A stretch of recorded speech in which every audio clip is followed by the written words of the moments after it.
All right, all right, all right. Hey, good people. It is your girl, Michelle Franklin, Miss Michelle D.I. What does that stand for? Mrs. Divine Intervention. Why? Because there are no coincidences in this world, baby. Only God's divine intervention in our lives. Yes. And Miss Community Builder. Why? Because I am bringing you the good information, honey, the things that you want. We are having the comfortable, no, not always comfortable, maybe uncomfortable, but it's the necessary conversations that we need to have, honey. With who?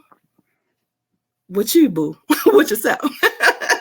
These are the necessary conversations that you need to have with yourself. And I have the most amazing guests. It is Men's Month. If you haven't been paying attention, what you been doing, boo? Where you been? It's Men's Month. It's October 18th, 2023. It is the 18th day of Men's Month, and we are getting into part two. Mr. Reggie Taylor was my guest on day one of Men's Day, and we're getting into it, honey. We're doing part two. We told you we'd be back. We told y'all we'd be back. They ain't believe us, Reggie. They ain't believe us. Please believe it. Please believe it. Please believe it. We are back, honey. We are back with part two. And what are we talking about today? Oh, oh. Oh, what are we talking about today? Today, we are getting into a couple of things, honey. We're getting into the ego. We're getting into the ego today. We are getting into the Jezebel spirit. We are getting into why it's important for you to show up and be your authentic self, honey. Yeah, we get into all those things. So come on. Good morning, Reggie. Come on with me. Greetings. Hope everyone is doing well. Glad you had me back on your platform, Miss Michelle D.I. Thank you. I thank you. I always am grateful and appreciative. When people come on, Reggie, listen, I don't take nothing for granted. You could say you could be doing whatever you need to be doing something different. So we are grateful on the Michelle D.I. Reflections Choosing Me Guilt Free. The men's edition is the name of the podcast. And that's what we're doing today. We are choosing me. What does it mean to choose you? It means to take that look in the mirror, take some time, do some self-love, some self-reflection. Otherwise, baby, you just out here living. You just out here existing. What? Nobody want to just, no, baby, wake up. We want to wake up. We want to live. We want to, right? We want to have life and we want to have it more abundantly. So that is what we're doing. It can be sometimes uncomfortable. And I'm going to tell you today, it might get a little uncomfortable, but this is what we're doing. Indeed. Yes. This is what we're doing. So today we're talking about the ego, and we're going to get into some different facets of it. But let me tell you how this started. So back last December, Reggie, I was having all of these thoughts and these visions, and I kept seeing Denzel Washington's Fallen, the movie Fallen. Okay. And so I was like, okay. And I kept seeing spirits jumping, in that movie. That's how the guy was getting away with everything, the nemesis in the movie, because he was jumping. It wasn't like one man, right? It was in the spirit. And it took me to the devil and his imps. My pastor, Jamal Bryant, when I was in Baltimore, Maryland, he used to always say the devil and his imps. And I was like, I kept hearing it. I kept hearing the devil and his imps over and over. And so then I got to studying. And I realized that it wasn't just the devil that got kicked out of heaven. I always thought when I would hear the story about, I always hear the story about the devil getting kicked out of heaven, right? Right, yeah. You don't know, I don't think it's really that out there like that it wasn't just the devil. And so it was other spirits that got kicked out. How do these spirits show up in our lives? They show up as a spirit of anger. They show up as a spirit of jealousy. They show up as your ego. They show up as shame and guilt. All of these negative things, they're demonic. Nothing good is coming out of being that evil jealousy that you have. Like nothing good is coming when your ego is leading you. Nothing good is coming when anger. And it is, what is the devil's job? He is lurking to and fro. How can I get into your situation? How can I get into your mind? How can I break up your family? Oh, y'all got a good relationship? How can I break that up? Oh, they on Facebook taking pictures? Okay. How can I get into that? How can I break that up? So creating utilizing those demonic spirits, you don't even know what's there. It is the subconscious. You don't even understand and realize how these spirits are jumping on you. We didn't come here, right? We wasn't born angry. But situation and circumstances and life and different things, lead you down this path, or I feel like it leads you to allow these spirits to come in, the spirit of fear. You wasn't born afraid of stuff, baby. When you was a child, you was fearless. You were doing everything. Right. Right. Yep. Spirit of fear. I feel like, I describe it sometimes, Reggie. I have a video, and I made it into like a little cartoon, and it was me and Phil was having a conversation, and I'm driving down the street. And it was like, it's raining and I'm scared, right?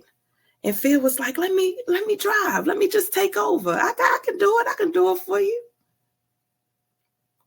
And in the cartoon, I'm like, nah, I'm good. I'm gonna do it. I need to do this now. I need to handle this now. You know what I mean? Because I feel like what happens is there are periods and points and times in our lives, and a lot of it happens from when we are children, we're younger. Some situation has happened. Maybe you watch your mom or your dad, in an abusive relationship. Maybe, you know what I mean? You got bullied, something happened, something crazy happened, and fear is there. Fear creeps in, fear takes over. What does it do? It's like you see those guys that are bodybuilders that are pumping. I mean, these guys are boom, boom, boom, boom, Terry Crews. What happened to these guys? They were molested or something happened to them as children. That spirit has jumped on them, baby. I'm never letting that happen to me again.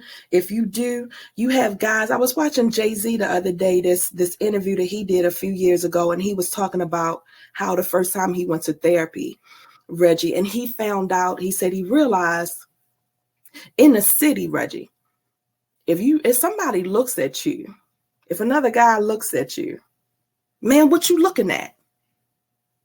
What you looking at me like that for? Fear.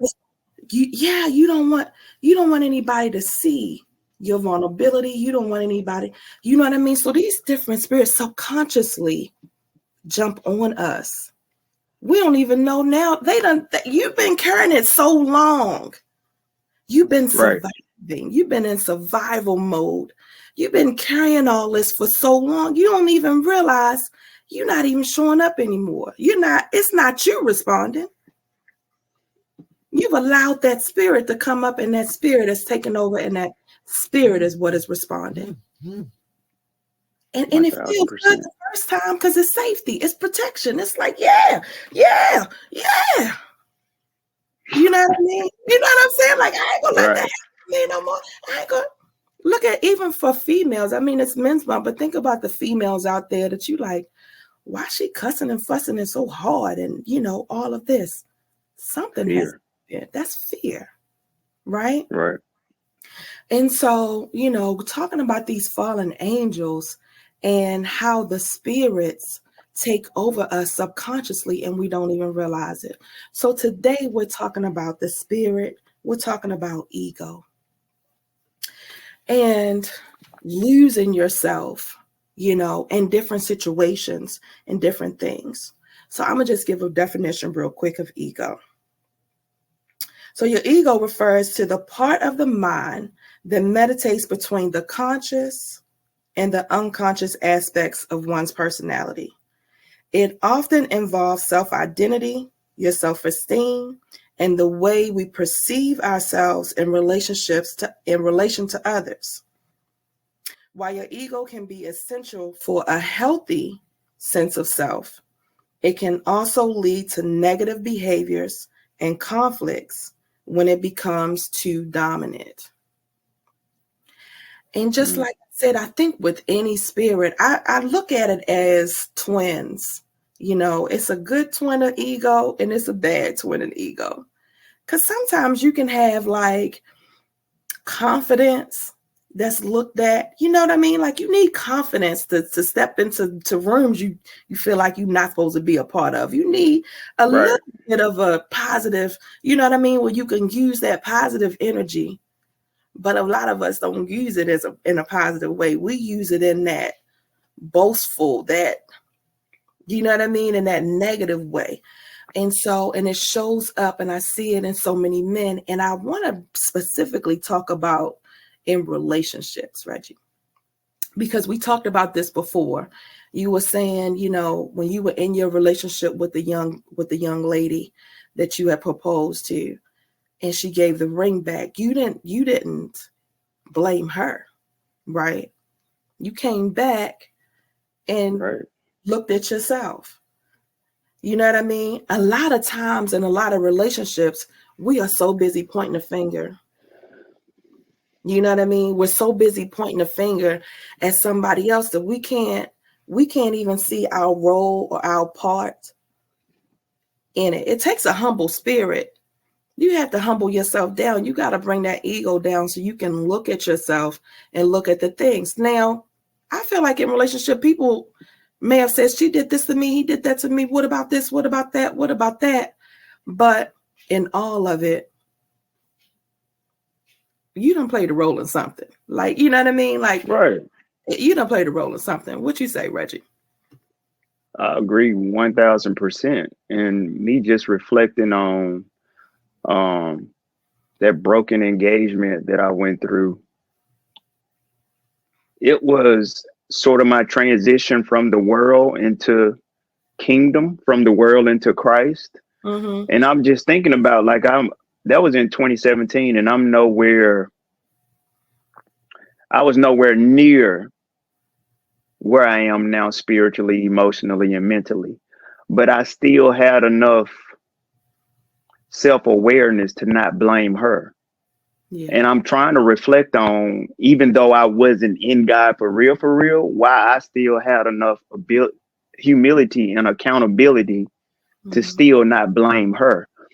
I think it goes back to my childhood where my dad has always been in my life. So he's always held me accountable. I grew up playing a lot of athletics. So therefore, if I'm programmed to be an athlete, to be a good athlete, I'm already conditioning myself to not worry about my opponent. What did I do wrong to lose the game?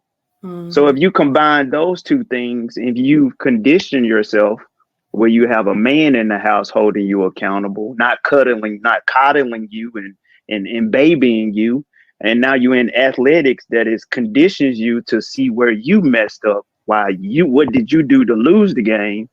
Now, when you get into relationships, it's like, okay, she did this, but what did I do?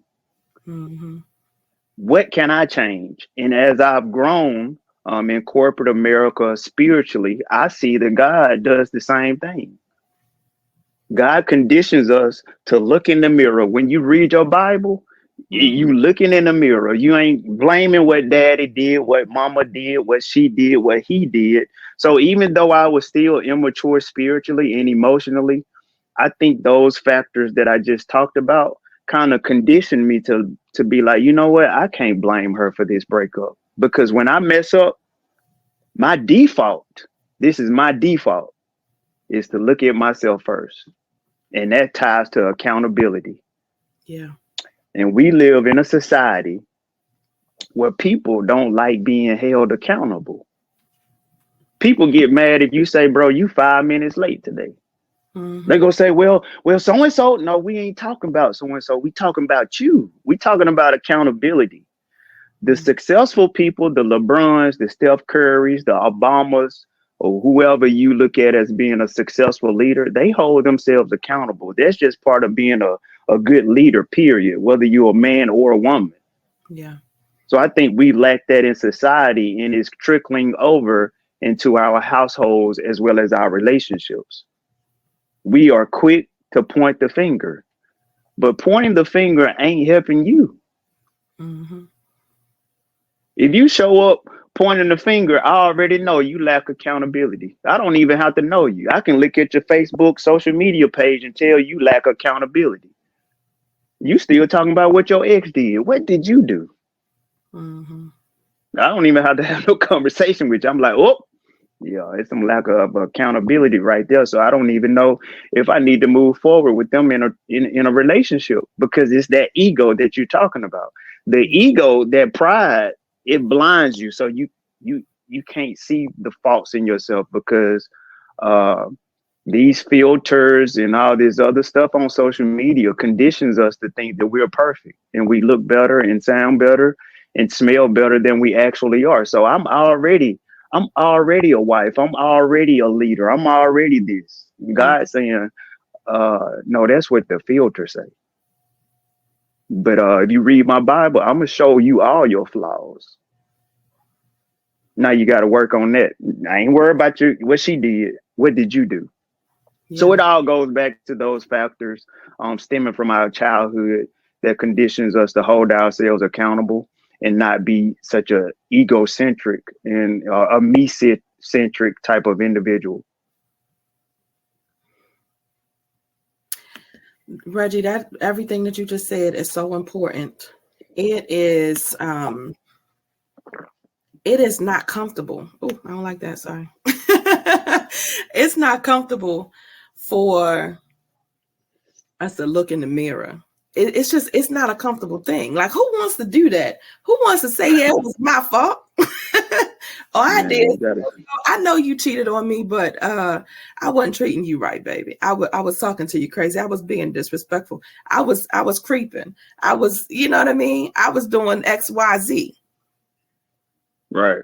And I knew that woman that gave that ring back. I met her my sophomore year of college. So she knew me pre Christ. Yeah. I was outside. I was in them streets. Like, I was drinking and clubbing and what? I was getting it in. Like, all the way.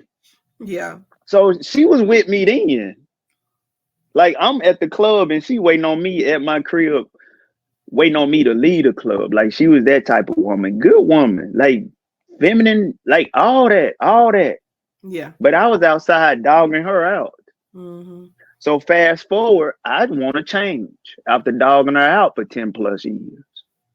So then when I finally change and get my life right, I want to negate, or some of us will negate the fact that you dogged this woman out for 10 plus years and you've been right for 6 months.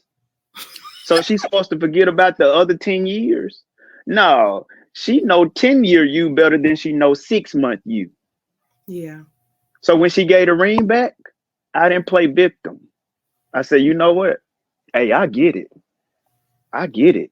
She broke my heart one time, but I've broken her heart 20 times. Oh, say that again, Reggie, for the people in the back. Say it one more again. So I'm going to play victim. She broke my heart one time. Come on now. But I've broken her heart 20 times. So how am I go forget about the 20 times that I broke her heart and then go out here and say, man, yo, bro, she gave me the ring back. Man, I proposed to her and everything, bro. Bro, what about when you was in college and you was dogging this woman out, talking to her like she crazy? She coming to your room finding other female stuff. Did you forget that part? You got amnesia? Did you forget you used to talk to her crazy? Did you forget about the fact that she came to see your brother play 2 hours away and you would leave her at the game because you're going back to Tuscaloosa because you want to party? Did you forget that part? Did you forget about the part y'all got into it and you left her sitting in the car while you went in the restaurant and ate with your boys and it's cold outside and you took the keys and you left her in the car? Did you forget that part? Wow. Yeah. Did you forget that part where you sitting up her looking at her crazy because she over here crying because you talking to her crazy? Did you forget that part? We get amnesia. Yeah. Not only does pride and ego cause you to go blind, it gives you amnesia. Yeah. Like, Yeah. did you forget where you messed up, bro? Yeah. So when somebody comes to me with a one-sided narrative when it comes to romantic relationships, I'm like, oh no, you ain't jumping in my inbox bashing your ex.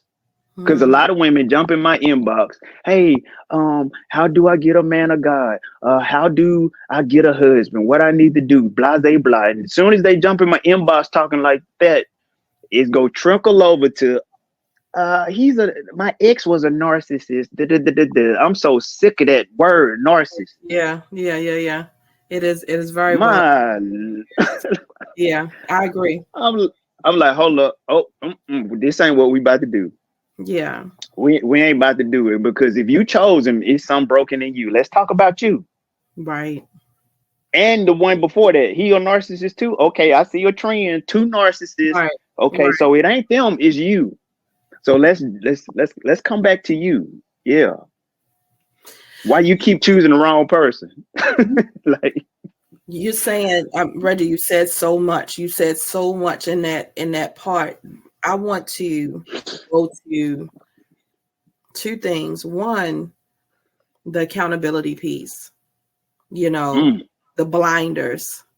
What have you done in the relationship? That piece is such a hard pill for people to swallow. All you can think about is where you are today, how you feeling right now. Oh, this woman, this man broke my heart today, but not what you have done. And like you said, it plays on both sides. I can remember I was, in a relationship. I was coming home, finding phone numbers and finding, different things. But at the end of the day, Reggie, from the very beginning of the relationship, I knew at the beginning that man we wasn't equally low. Like I knew that at the beginning. That man had been chasing me for years. I knew that at the beginning. mm-hmm. So again, just like you said, what happens that now all of a sudden it's okay? What happens in the all of a sudden, you know what I mean? Why are you allowing different behaviors? Why are you accepting? You know what I mean? Right. I had Yeah. to look in the mirror and say, girl, what happened? What happened? What happened? You didn't used Yeah. to. Why is it okay today? You know Mm. what I mean? Like it's a different conversation that you need to have with yourself. Why are you even allowing these behaviors? Like, why was it okay for you to leave her in the car for you know what I mean? And for her, like, what was going on with her? Like, I feel like we want a relationship so bad. We want, this, we want the title, we want the whatever, we want, and some of us, we just want to be loved, the promise Right. to be loved, Right. the lack of love that we're having, and to have somebody, I know you're going to sling some mud on me, but if you said you love me, okay, I'm gonna just wipe this mud off. You love me, right? Right. You said you love me, okay, all right. Yeah, I could deal with this. It's It's a different sad. conversation that you got to have with yourself to hold yourself accountable to get there. Yep. But it hurts. Yeah. We are conditioned to run. This is one thing that I've discovered um since I've given my life to God is I no longer run from pain. I no longer run from hurt. Yeah. God has conditioned me to where even if something gonna hurt, I'll do it anyway. Even if something nasty, like food wise, if I know it's gonna give me some good health benefits, I'm gonna eat it anyway. I don't even know if I eat food for pleasure anymore. Mm-hmm. I eat it for health benefits. So God started addressing my diet, and it conditioned my brain to start doing what I don't like. Eating right, going to the gym is conditioning yourself to do what don't feel good. Yeah. So when you start living for God, like he's going to ask you to do some stuff that's going to hurt. You're going to Sure. have to walk away from some relationships, from some people that you love dearly. Mm-hmm. But God said, I got to call you out of that. If you hadn't allowed God to renew your mind and condition you to not operate by running from hurt, running from pain, you're going to stay in these toxic relationships because you're afraid of getting hurt. But you're going to get hurt either way. It's You no road. you are getting hurt. Yeah. It's no path in life where you can avoid hurt. Yeah. If you stay, it's going to hurt. If you leave, it's going to hurt. So it's like we convince ourselves to allow fear, hurt, pain to lead us, as opposed to getting a relationship with God and Him renewing our mind to where we say, you know what? I know this gonna hurt, but I gotta leave. Mm-hmm. I know this gonna break my heart, but I gotta leave. And God started working with me with that first heartbreak, with that broken engagement in 2017. Mm-hmm. My heart got broke like 4 or 5 times after that. Like I've told you, like the stuff I had to walk away from. Yeah.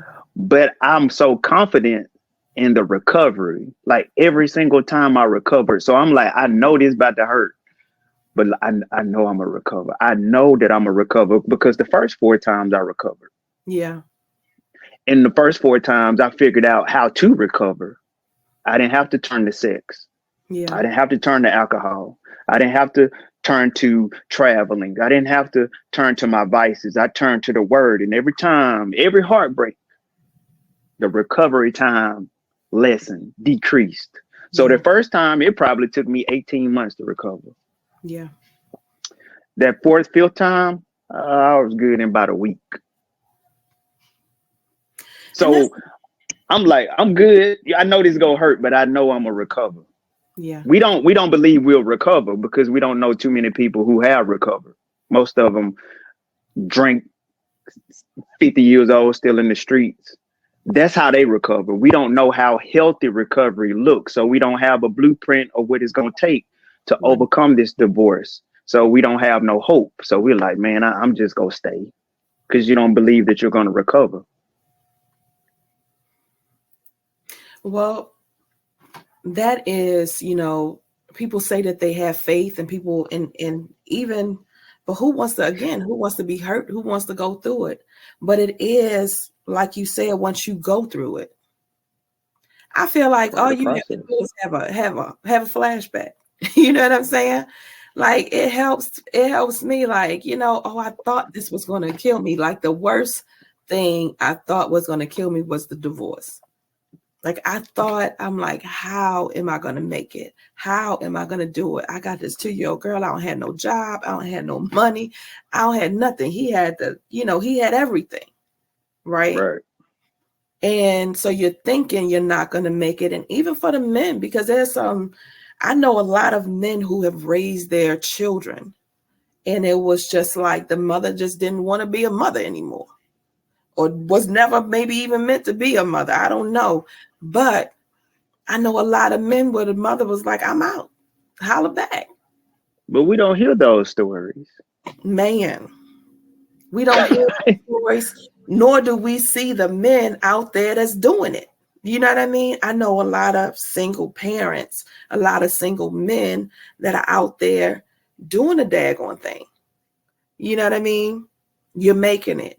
You're doing it. It's hard. It's a struggle, but you're doing it, And so it's just like you said, it is, having faith that no matter what. That part. We don't have that though. We say it. We say it. And it sounds good.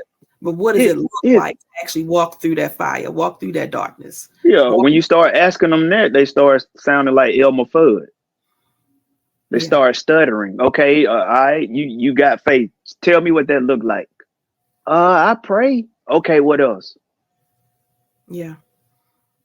Just because you prayed, like this heartbreak that you're going through, it's gonna take you more than praying, baby. That ain't how I overcame all those heartbreaks. I had to do more than pray. I was praying in third grade. Now I lay me down to sleep. I pray the Lord my soul to keep. Right.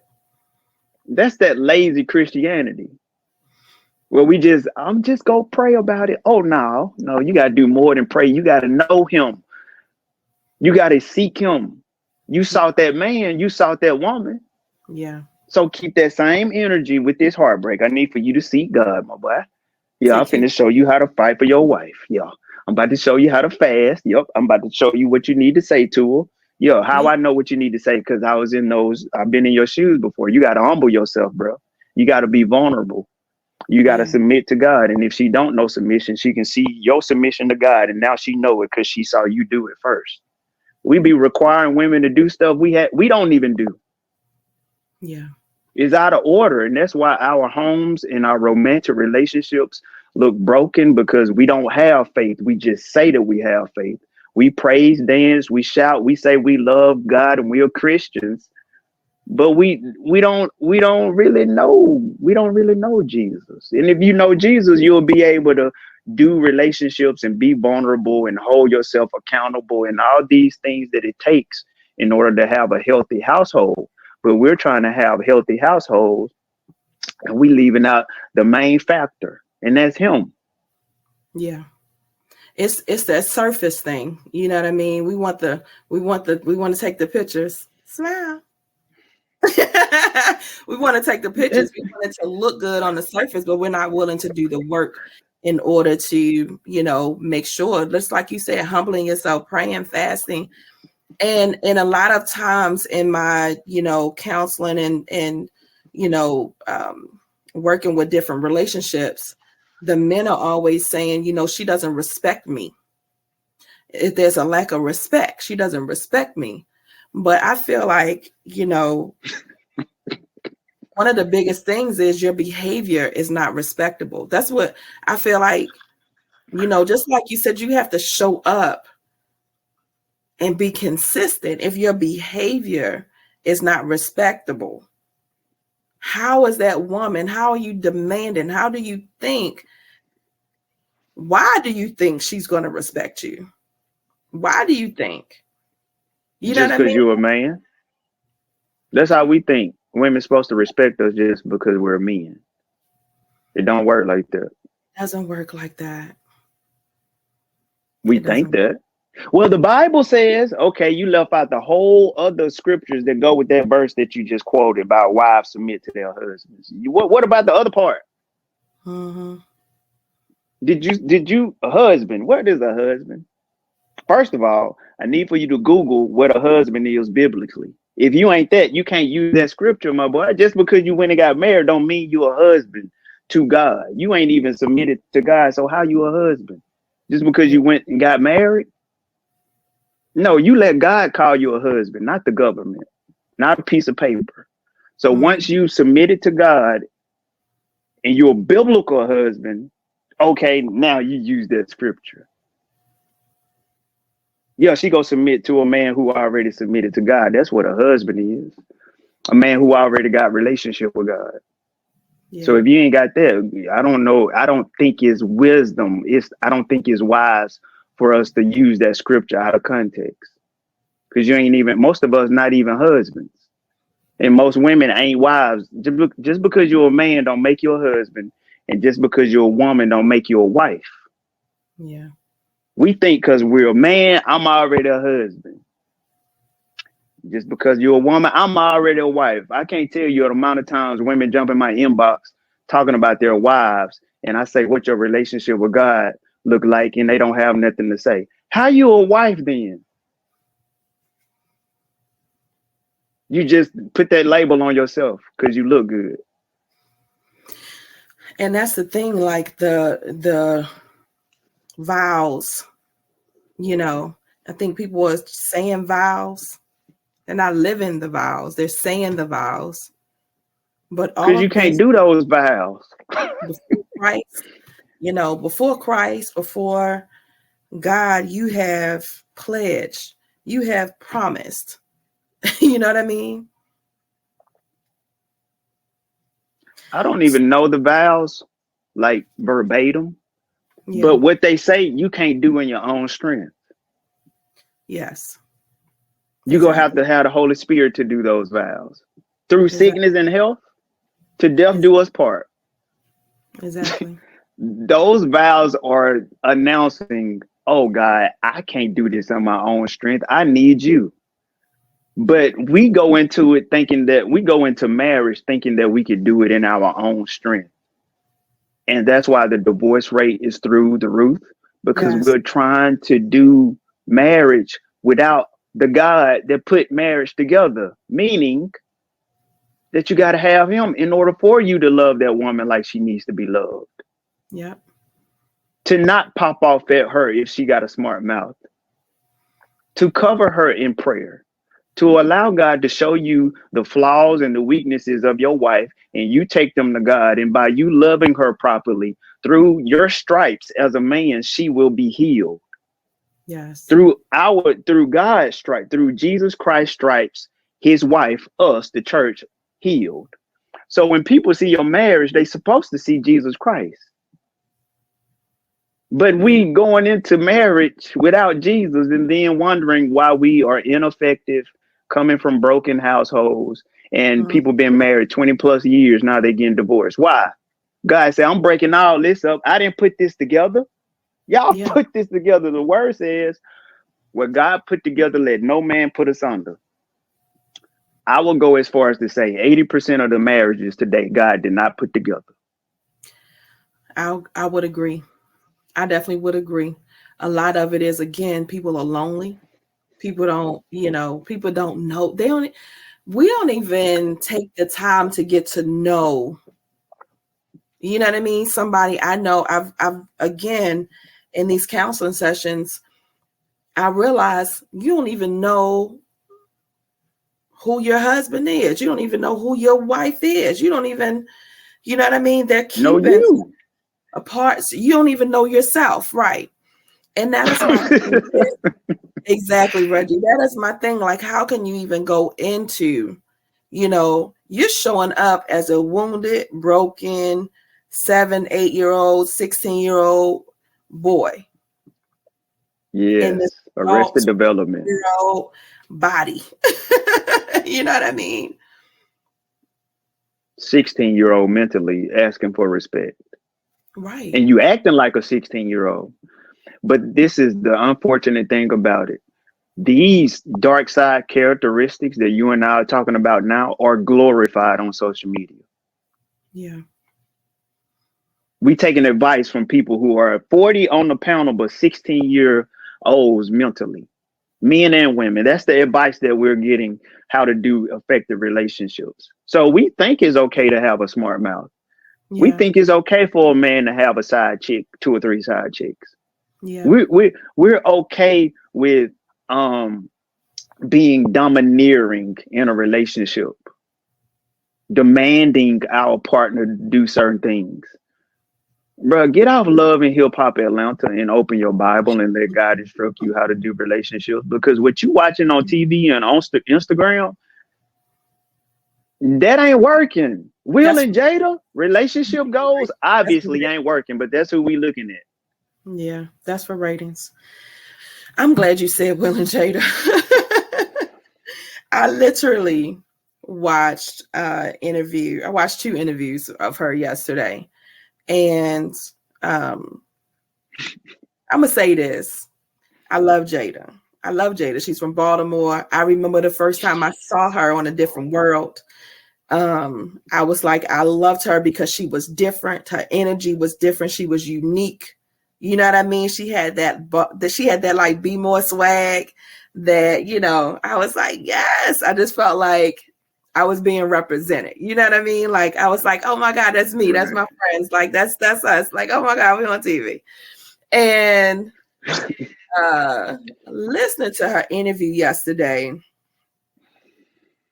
all I could think of was, it's so unfortunate because they talked about actors, and most actors and actresses come from broken homes, and they come from this broken lifestyle, and so they hide, you know what I mean, through the acting, right, through the different Right. roles, that whole thing. That's their escape, right? That's their escape. But going back to brokenness and jumping into relationship and not knowing who you are, a few weeks or a month or something, I don't even know, a short period of time before Jada started going with Will Smith, she wanted to commit suicide. She was driving around. She was driving around and did not trust herself so much that she called MC Light and was like, Light, come stay with me because I can't be alone. I'm something that's going to happen. I'm going to do something. Light came and stayed with her. Her mom is a nurse. She had been on drugs for years, right? Her mom was off drugs for like a year at this point, just newly in her sobriety. Her mom comes and stays with her, and you know, she gets herself together. She just a short period of time passes, and then she gets with Will Smith. She's still, you know what I mean? She still is, but because they got her on Prozac, and you know, she saw, I don't know how many therapy sessions she went to, maybe 1 or 2, because that's what we do. We'll go to 1 or 2 therapy sessions, and I'm healed or I'm better. And so, and then she's on to the next thing. That woman was broken. She still is broken. It's very evident, right? He is too. Evident. Yeah, they both have, you know, the grace of God. They were able to come up and, you know, become the stars that they were in the crazy dynamic that they both had. But you take her, right? Father on drugs, mama on drugs. 7 years old, the daddy came to her. He said, look, I'm not gonna be your daddy. I'm not gonna be around. I'm on these drugs. I like these drugs too much. I'm not gonna be around. 7 years old. Can you imagine? Right. Mama on drugs. So I'm not good enough for anybody. This is how I have always looked at Will and Jada. When everybody was talking, all I could do is I'm looking at her and I'm saying she has some unworthiness in her belly to the 10th power. She does not feel like Will Smith called her up on the phone and he said he had just got divorced, separated. He wasn't even divorced yet. Just got separated from the first wife. He calls Jada up. He says, Jada, you dating anybody? She said, no. He said, good. You dating me now. And that's what it's been, right? So first off, I ain't never been wanted. Ain't nobody ever wanted me like that. You know what I'm saying? Right. I have this man calling me. He wants me. He's this star. He got to be even a bigger star. It is going to, in relationships, broken.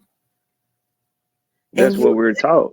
Life. Yeah, you're living your life, you know, and stuff is happening and you're going, have you ever gone back and dealt with the stuff? No.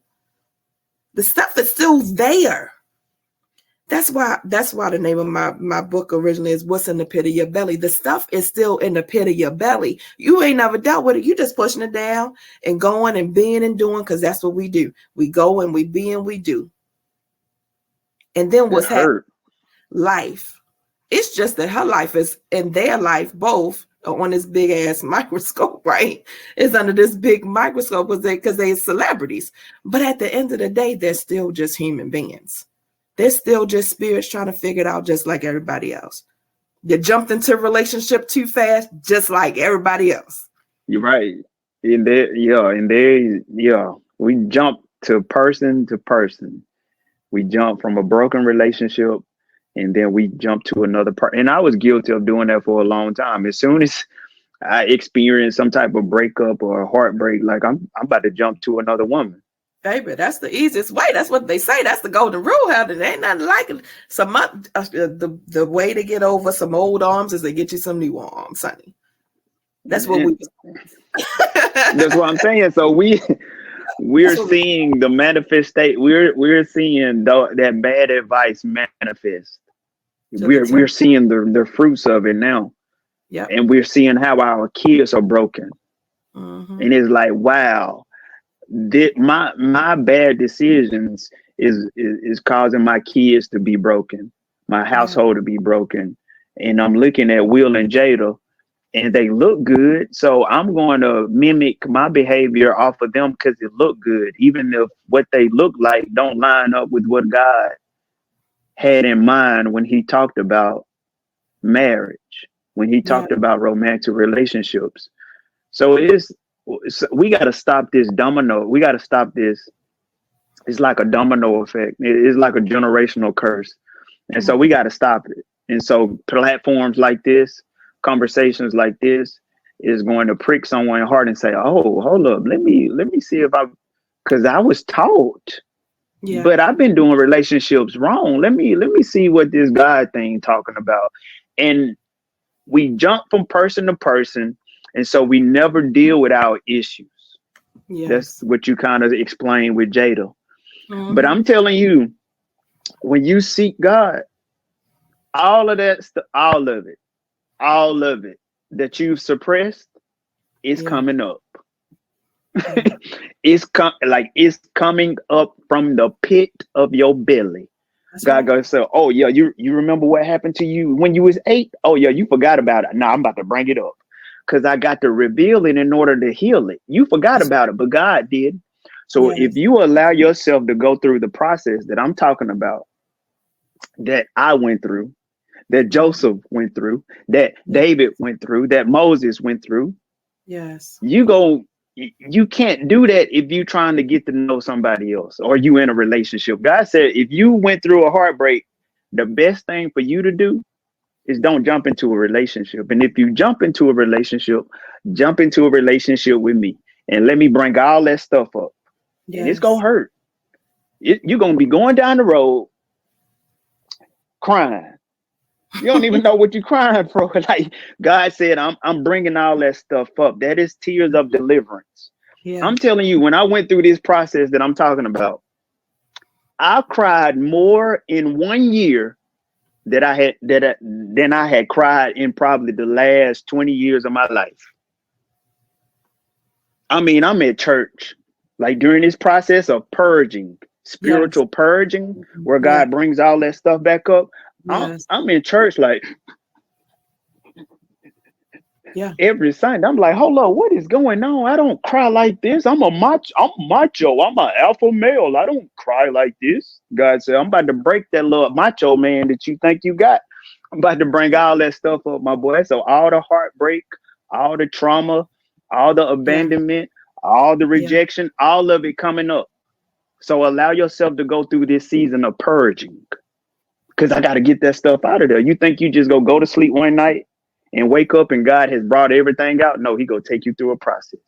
Yeah. So you may go through a season of depression, crying all the time, up at night, a couple other supernatural things that involves deliverance. And once you allow yourself to go through the season of purging and God brings all that stuff up, now you're walking into wholeness. Now you're knowing who you are. Mm-hmm. You're not operating from brokenness anymore because God got that stuff up out of you. Yeah. You choosing partners from brokenness. You don't even really like men like that. You think you do. Yeah. But you choosing men based off of your brokenness. Yeah. Bro, you don't even like women like that. Mm-hmm. You like women like that because it looked like your mama and your mama was broken. Mm-hmm. Once you become whole, you ain't even go like that type of person no more because you choosing people from your brokenness. Yes. When you get on this side and you have allowed yourself to go through this season of purging, this season of deliverance, now you can see clearly. Now you showing up confident because you know who you are. Exactly. So you know what you like. Oh yeah, I know she cute, but her mouth too smart. That goes against how I'm wired. God has taught me how I'm wired. I know that I'm in the kingdom now. So even though she look good, I can't be with a woman like that because she goes against where I'm going. Where I'm going, my purpose. How do I know my purpose? I went through this season of purging and deliverance, and God has told me my purpose. Yes. Now I got supernatural discipline. Why? Because now I got something to look forward to. Now I got a relationship with God. So even though she looked good, yes, I'm not going to give in to what I see. I got purpose on my life. So I can't eat anything. That's right. I got purpose on my life. I can't listen to anything. Y'all can, I can't, because I got purpose on my life. Yeah. My divine purpose. Yeah. Not where I work, but why I'm put here on this earth. And when we have allowed ourselves to go through this process, and unfortunately, it appears as though Will and Jada hadn't gone through this process, you're going to look like that because they still like suppressing stuff and it's manifesting in toxic ways. And a lot of us, as you stated, doing the same thing that Will and Jada are doing. We just not in the public eye. We're not celebrities. Right. That part, exactly. It is unfortunate. My friend, one of my good mentors, she said, we are spiritual beings having a human experience. And the spirit of God is what is in us and what needs to be fed. And I just feel like, we think that just like you said, just eating that regular stuff and just eating, what you eat makes a tremendous difference. I did not realize this and how it affected me so much until I started fasting. Right. I started fasting and I called myself, go back and eat regular stuff and do. I got sick, Reggie. I got sick. Right. Remember, I was like, wait a minute, but Popeyes is my favorite. You know what I'm saying? Like, come on now, loves me some chicken. I can't even. I literally just told my daughter the other day. I said, I think we just gonna have to cut because I was like, maybe I can do it every now and then. You know what I mean? Like in my mind, I'm trying to figure out how I can work it in. Yeah. You gotta it's just some things that you have to let go. You know what I mean? And it just gets abundantly clearer and clearer and clearer. And this is the thing about God, is just what I love about him is that I done told you to stop eating that chicken. I told you. I sent somebody to teach you. I done told you. You know what you feel like when you're not eating it. But okay, go ahead and hit that drive-through line. All right. You want to eat chicken in it? Okay. You go ahead and do that. He gives us that will. You know what I mean? He's going to give us that free will. And so guess what? When you get sick enough, when you get tired enough, I even realized, Reggie, I slept like I sleep different when I'm not eating right. I don't rest well. I don't have as much energy. Like it hits you different. It's like, okay. But look though, this. Hey Lord. But the surrender is real. but look, this is how we're conditioned. You know you don't supposed to be eating that Popeye's chicken, right? You know that. Yeah. You know it in your spirit. You don't supposed to, but you choose it anyway. Yeah, so good. And you get sick. You get sick, right? We get sick. You don't sleep well. Okay. This is where this accountability part comes in. Yeah. We live in a society that's gonna blame the chicken. Yeah. Yeah. Oh yeah, it's the chicken. And we go blame Popeyes. Or we go blame our friend that let us go to Popeyes. Yeah, yeah. So we go call our friend a narcissist. Baby, this is you. It's not him. It's not the chicken. It's not Popeyes. So God said, okay, I'm gonna let you choose whatever you want to eat, and I'm gonna allow it to turn against you. Right. Right. So do not love so much. If you're on this listening to this right now, do not blame the chicken. It's not the chicken. Not the chicken. It's you.